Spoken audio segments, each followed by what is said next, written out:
Withdrawing money from Coinbase to your bank account is a straightforward process. Follow these steps to ensure a smooth transaction.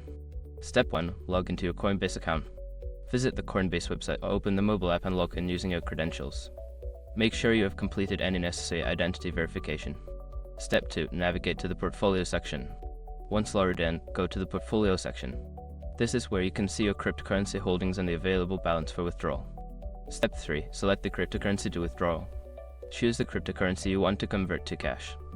Click on it, and then look for the option to sell or convert to exchange it for your local currency.